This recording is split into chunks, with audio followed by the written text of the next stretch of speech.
Hello and welcome to section 12.3 higher order derivatives, acceleration, and concavity. Let's do this. Let's start with the definition. If a function f has a derivative that is in turn differentiable, then its second derivative is the derivative of f. Yeah, that's right, the derivative of the derivative. And we write it as f double prime, right? Double prime, it's like quotation marks, but it's double prime. If f double prime of a exists, we say that f is twice differentiable. The acceleration of a moving object is the derivative of velocity. That is the second derivative of its position function. So if s is position, the first derivative is velocity. The second derivative of position is the first derivative of velocity, which is acceleration. Okay, so let's find the acceleration function and acceleration at the given time t. And here you can see the different the notations for both of them. Notice the d over dx both get squared. D squared dx squared, not the function, just the operation. Do the derivative twice. We're taking the derivative of the derivative of f. So d squared dx squared, indicating second derivative, do the process twice. All right, so if s equals negative 12 plus t minus 16t squared when t equals 2, I want to find the acceleration function. First, I have to find velocity. There is no easy way to skip to the second derivative. You have to find the first derivative, then find the derivative of that to find the second derivative. So the derivative of negative 12 is 0. The derivative of plus t is 1. The derivative of minus 16t squared is a minus 32t. And the second derivative of velocity, which is going to give me, acceleration. Derivative of 0 is 0. Derivative of 1 is 0. The derivative of negative 32t is negative 32. Acceleration when t is equal to 2, it doesn't matter. Acceleration is constant. It's constant acceleration. It's a constant due to gravity in this position, or in this particular example. This is a parabolic motion type of problem, so gravity happens. So example 2, s equals the square root of t plus t squared when t equals 4. We use t mostly in our position examples because it's always based on time, whereas in regular functions we'll use x as our variable because x is generally our first variable alphabetically for mathematicians. So the first thing I do is I'm thinking in my head, this is t to the 1/2 plus t squared, right? I get it calculus ready in my mind by thinking of it as t to the 1/2. So I bring down the 1/2, I subtract 1. I'll get derivative of square root of t is 1/2 t to the negative 1/2 plus, and the derivative of t squared is 2t. Second derivative, now I take the derivative of this. I'm going to leave the 1/2 alone. I'll bring down the negative 1/2, leave the t, subtract another 1. Negative 1/2 minus 1 is a negative 3/2. Close my parentheses, and the derivative of 2t is just 2. If I tighten this up, I'll have a negative and a 4 in the denominator, and this t to the negative 3/2. The negative tells me to take it to the denominator. The halves is a square root, and t cubed stays there, plus 2. So at 4, acceleration at t equals 4, I'll do 4 cubed to get 64. The square root of 64 is 8. 8 times 4 is 32. I have the numerator of negative 1 carrying along here, and I add 2 after all of this fraction nonsense. So I'll take negative 1/32 plus 2, which is 1.96875. Acceleration, and we have no units, so we can't put any units to that, but it would be meters per second squared. This one is actually in feet per second squared. Depending on the distance, miles per second squared. It just depends on the units.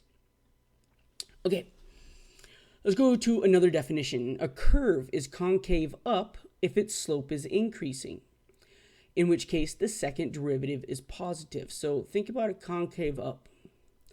And now let's look at its slopes. Let's go yellowish. So this slope is negative. This slope is less negative. This slope is 0, so that's super negative, like maybe negative 5.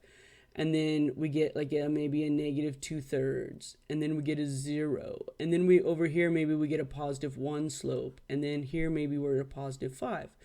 Notice how the slope values themselves, -5, -2/5, 0, 1, 5, those are increasing, and the graph is concave up. Similarly, if our graph is concave down at any point, I can look at the slopes. See, this is a positive slope. Maybe that's a positive slope of 5. Maybe this slope is a little less. Maybe this is a positive slope of 2/3. You can see I'm using a lot of the same numbers. Here we have a slope of 0, and then we have negative slopes. So the values of the slopes, the values of the derivatives are decreasing, and so the graph is parabolic, concave down, sorry. Woo! And we call that concave down. All right, concave down. Second derivative is negative. Here the second derivative is positive, right? Because if the derivative is increasing, its derivative must be positive.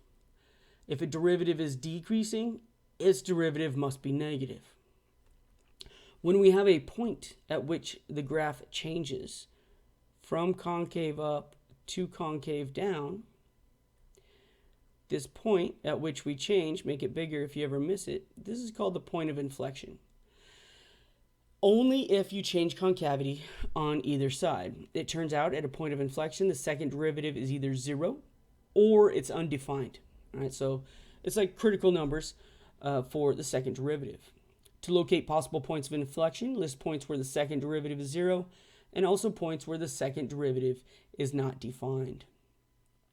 So it hits me as I'm recording this that in the last video I gave you of examples on 12.2, I gave you a tool that we haven't learned yet, but you'll learn it here, so I was close. All right, the point of inflection, where it changes from concave up to concave down, is called the point of diminishing returns. From concave up to concave down. So while things were looking up, now they're turning down, and it's going to continue down.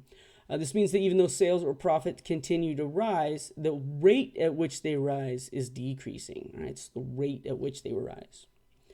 Second derivative test for relative extrema. Here we go. Suppose that the function f has a stationary point at x equals c, and that the second derivative c exists. If the second derivative is positive, then we have a relative minimum at x equals c. And if the second derivative is negative, we have a relative maximum. This is what I used in the previous video. My bad. If the second derivative is equal to 0 at c, the test is inconclusive. You have to use some other methods. Right? The first derivative test that we saw in 12.1. Let's look at some examples. In the following graphs, use your knowledge of the relationships between f, f prime, and f double prime to find stationary points, increasing, decreasing, points of inflection, and concavity. So this is what we're given. All right, we're given the graph of f in gray. We have our points A, B, C, D, E. We have our whatevers. Okay. So stationary points are when the first derivative is 0, which means the slope of the tangent line is 0. Notice we have a 0 tangent line here. We have a 0 tangent line supposedly at C. I tried to label it appropriately. And a 0 tangent line here at E. I know that if this is the graph of f, the graph is increasing from A to C, and it's increasing again from E to infinity. Our graph is decreasing from negative infinity to A, and again from C to E. I know I have a point of inflection here at B, where it goes from concave up to concave down. I know I also have an inflection point at D, because I am concave down, and then I go concave up. And then I can label my concavity intervals from negative infinity to B. It makes a cup. It's up. Between B and D, we're concave down. And from D to infinity, the graph is concave up again. Staring at the graph of f, okay, that makes sense. Now let's look at the graph of the first derivative. Okay. The graph of f prime, the first derivative, is given. Now what can we tell? Well, we still know that the derivative at 0, right? And what do we have up here? Stationary points are when the derivative is equal to 0. The slope of the tangent line is 0. So stationary points happen when the derivative is 0. That's A, C, and E. All right, those are extrema. Notice that the derivative is positive and then the derivative is negative. So from positive to negative, wait, let me think. Yes, positive to negative. Okay, so these graphs don't match up. That's important. These are not related at all. See how this graph goes from positive to negative in terms of f prime? We know that from positive to negative must be a maximum. But I'm jumping ahead. Let's take this a little at a time here. F is increasing when f prime is positive. When is f prime positive? Well, from negative infinity to a and from c to e. This graph is above the x-axis, and so this graph, f prime, is positive when it's above the axis. F is decreasing between a and c, and then e to infinity, because the derivative shows us a negative sign. We know points of inflection will be extrema of the first derivative. Points of inflection are when the second derivative is 0. So that's the extrema of the first derivative. Points of inflection will be here at B and D. We know that concave up implies the second derivative is 0. If this, is positive, is greater than 0. So if the second derivative is greater than 0, the first derivative increases. Where is this graph increasing? From B to D, this graph is increasing. Second derivative is negative, where f prime decreases. Where does f prime decrease?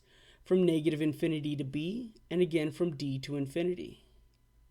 So we can still find all of these same values using the function or the first derivative. Can we tell it with the second derivative?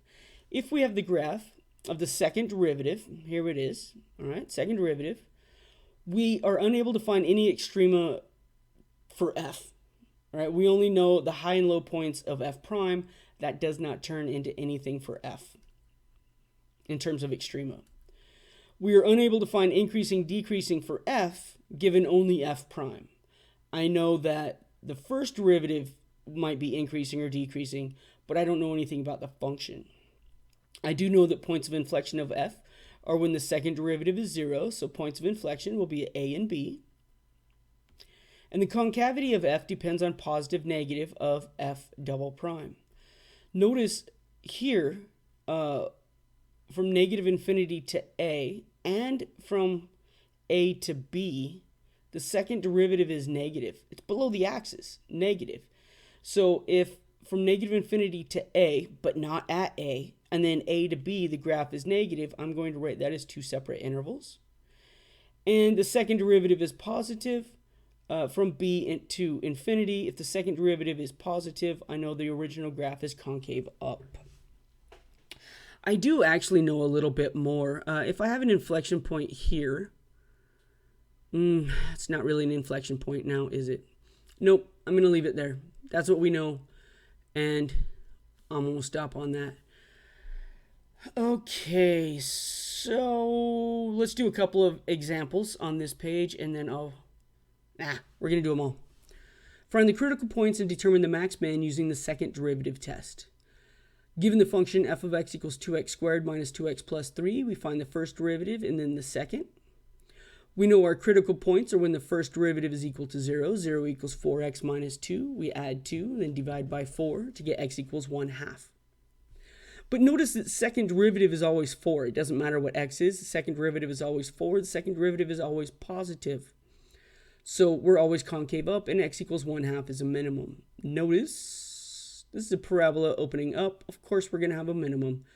And what is this 1/2? Yep, that happens to be the x-coordinate of the vertex.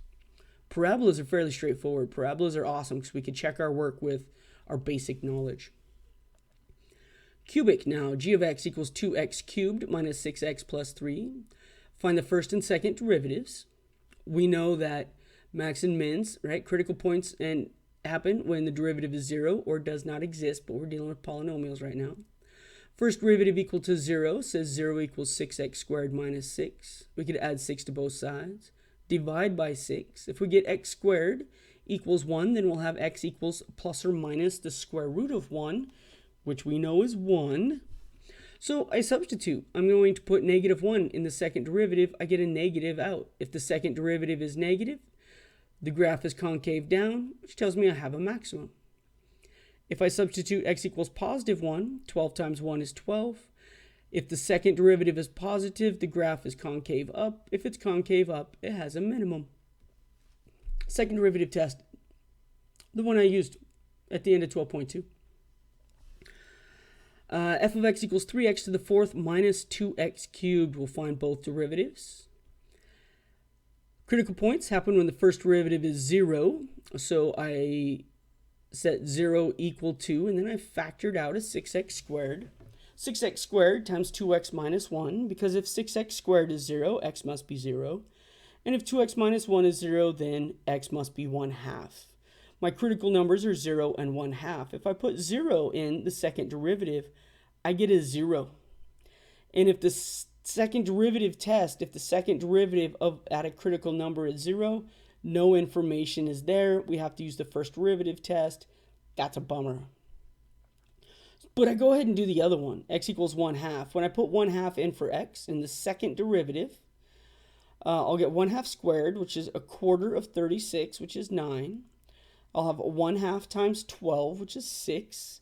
9 minus 6 is 3. That's positive. Positive means concave up. Concave up means I have a minimum. So that one was easy to find. I need to go back to my first derivative to check for sign changes on either side of 0 because the second derivative test offered no information. But we can still find that this turns out that it's not a maximum or a minimum. It's just a funky point in the graph. All right. Last example. Here we go. The position of a particle moving in a straight line is given by s equals t to the third minus t squared feet after t seconds. Find an expression for its acceleration after a time t. Is its velocity increasing or decreasing when t equals 1? Wow. Okay. Here's a position, s equals t cubed minus t squared. Find an expression for acceleration. No problem. Velocity is the first derivative. Acceleration is the second derivative. Done. Is the velocity increasing or decreasing when t equals 1? Let's substitute 1 in for t in the acceleration formula. I'll have 6 times 1 minus 2. 6 minus 2 equals 4, which is a positive value. A positive value in the second derivative means the graph is concave up. So, right, negative, negative, negative, 0, 0, 0, positive, positive, positive. If we're concave up here, that means the velocity is increasing when t equals 1. Velocity increases when the acceleration is positive, and velocity decreases when the acceleration is negative. Once I get a positive, I know that I'm increasing there. All right, that's it for chapter 12. Thank you so much for watching, listening, whatever it is you do.